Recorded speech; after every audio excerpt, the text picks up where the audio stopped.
let's head to the video store and grab a game for the weekend. We have the box art and description to guide us when we're choosing what game to rent.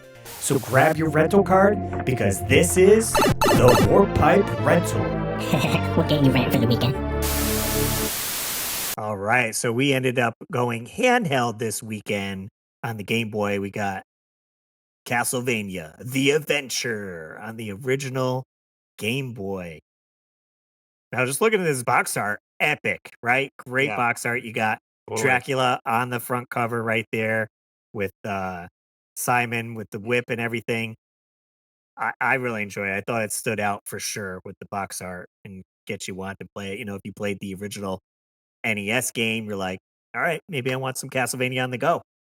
I mean, who would build a castle on the cliff like that? I don't know, but I get it. I get it. Didn't Ninja Gaiden do the same thing? Probably, I mean, all those mad bosses, I guess, had the same contractor. Right? There's only one entrance. They can get you in there, pigeonhole you in there. Nice. So what did we think about it? I'll go first. It was been a while since I had played this one.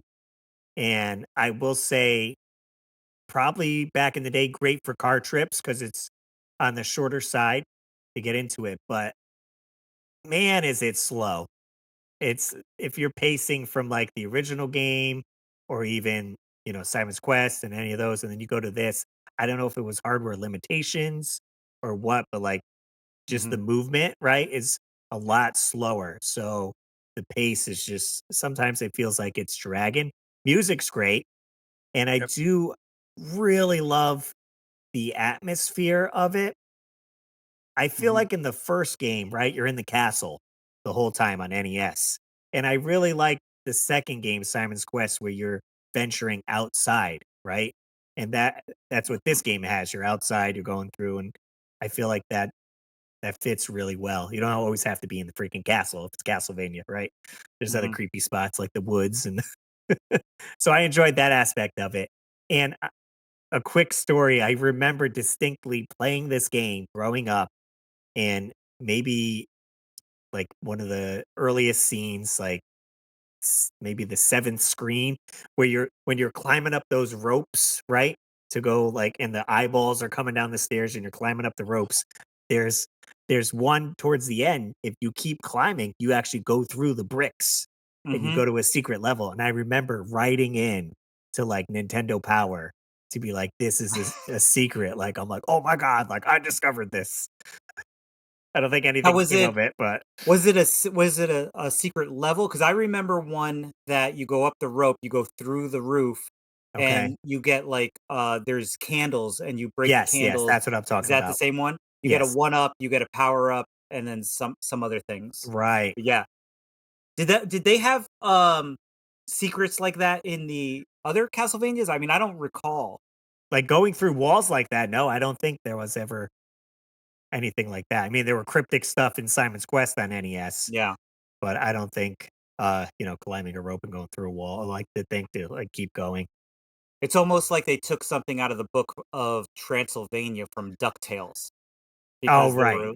Yeah, with the hidden walls. That's good connection there. So maybe there's something there to that. Something there to that. What did you think of the game, Dave? I mean, I had this game. This was one of my original games growing up, and I loved playing this game so much, and I still love playing it. I actually read an article today of somebody that posted something online of how it's one of the most underrated Castlevania games that exist. Oh, okay. And I do agree with you, Russ, that it is slow. You know, you're used to playing your Marios and your you know, whatever, the platformers, and it just does move slow. Um, I would also add that there's a lot of platforming in this. Yes. And I don't remember there being as much platforming in the previous games that came before this version. You know, especially when even in the first level, you just kind of walk and then there's these little platforms, and when you jump on them, they drop. So you have Right. to time them to go to the next one to get past. And so I thought that that was really interesting because that kind of gave a little bit of like a Mega Man element. Yeah, yeah, So so I feel like there's like bits and pieces of other IPs that are in this game that just yeah. worked really well. And honestly, it's only about a 30-minute game if you just Right. play through it, That's a good car ride game. Yeah, so I love this game. I think it's one of the better on the Game Boy system. What about Okay. you? So I never played it before. I did go hunting for this one actually. That was one of the games that was on my list that I was hunting for on the weekend. I couldn't find it, so I did have to emulate it sadly. Okay. I did use a controller, not the keyboard, so I was a little better off, but I found the platforming, I super slow, I agree. The movement on it just felt lagging. Uh-oh, you've lost me. Uh-oh. How'd Your audio's how'd still we there. lose me? How'd we We lose can me? still hear you though. But, yeah, I just thought that it just felt a little slow. Yeah. I don't know why.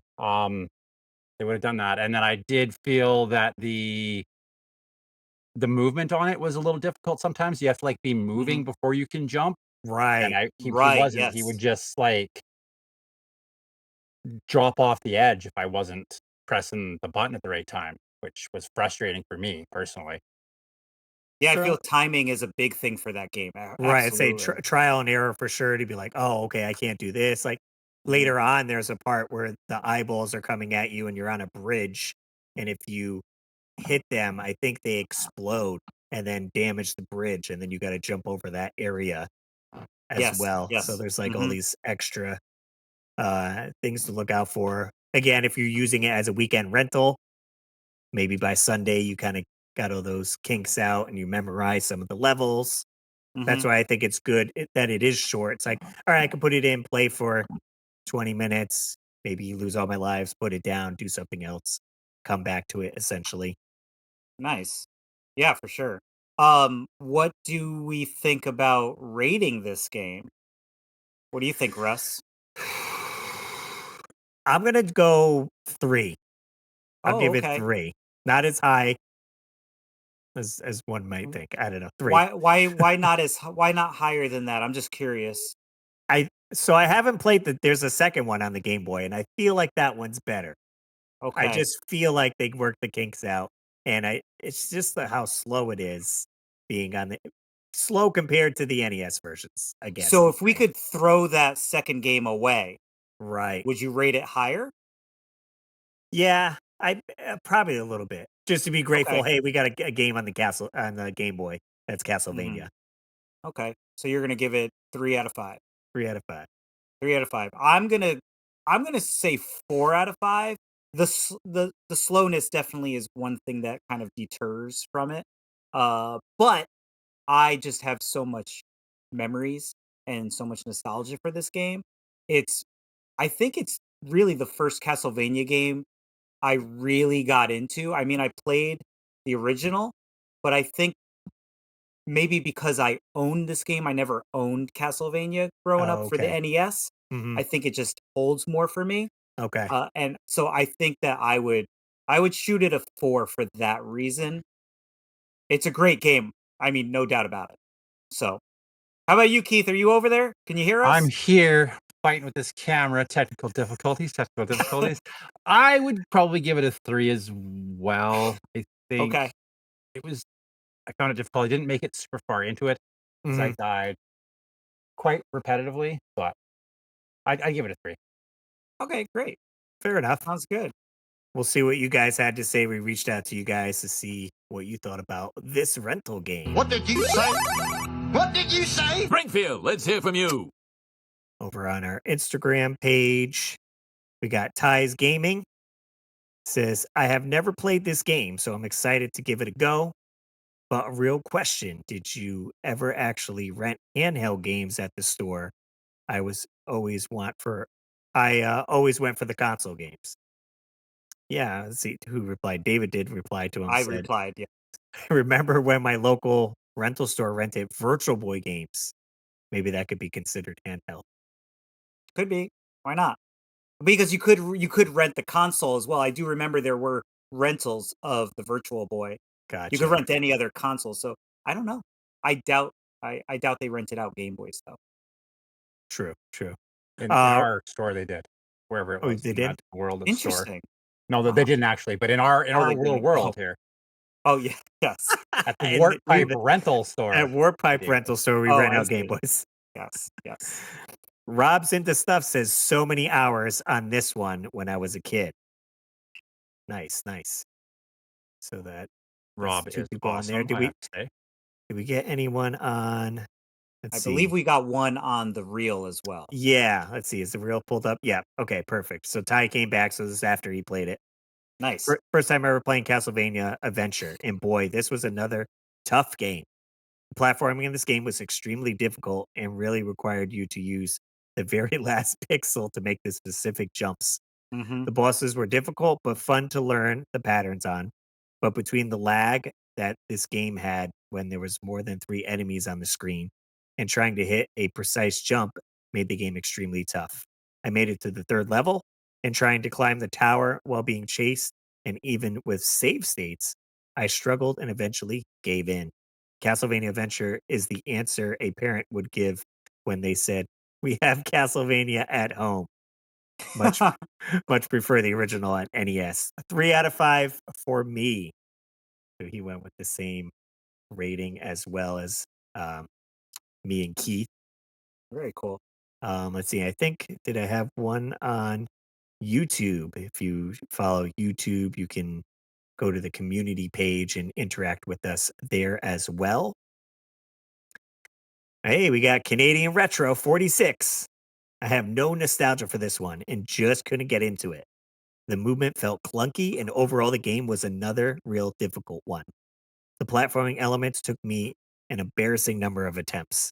I know Mm. people really love this game, but I'd have to personally give it a 2 out of 5. Sorry, Dave. Wow. Oh, did he say sorry, Dave, on You there? did, yeah. I must have Well, given my opinion away last week then. yeah, something I did pick up while I was hunting, looking for this one, was I did get one that we'd actually talked about a couple weeks ago. I did actually finally find and Super add Super Metroid Metroids. to my Nice. collection. Wow. Yeah, so Wow. I can finally play it for real now. Nice. Excellent. Yeah, I feel like, man, I feel like me and Dave gave it that higher rating because we grew up with this one and probably Yeah. played it a lot, like in these car Hmm. rides or whatever. But having the fresh take with Ty, Canadian Retro, and Keith in here, I guess I could see where they're coming from. Yeah.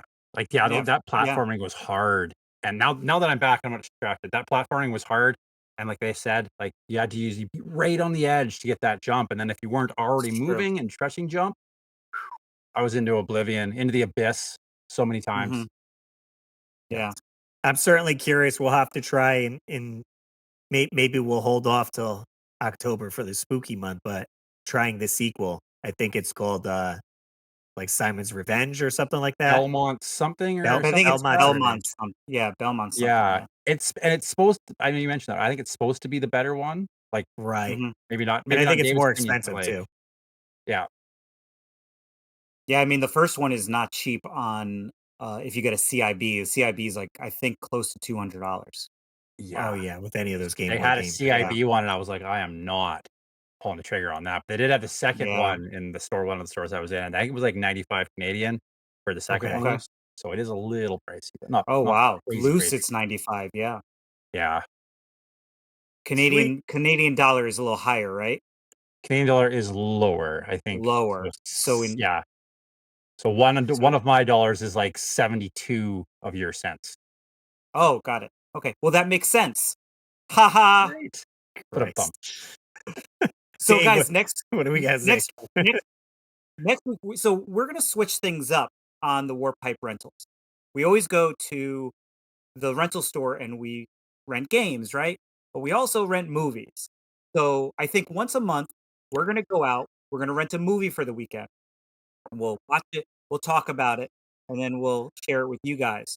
So, for our very first Warp Pipe rental movie this week, we're we're gonna rent The Wizard with Fred Savage. There it There, is. That's a classic one for sure. Hopefully, you guys could find the at the rental store. Give it a go. You got a week. They do make it on Blu-ray. They do make it on DVD, and you can always get the VHS. Now, I actually do also have it on Betamax. So Ooh. you got all the platforms. Whip out your Betamax player. There you go. I don't have the Laserdisc though. Laserdisc is not very cheap. I imagine that. Cool. So we hope you guys join us next week for that one, and hopefully you enjoy Castlevania for this week's rental.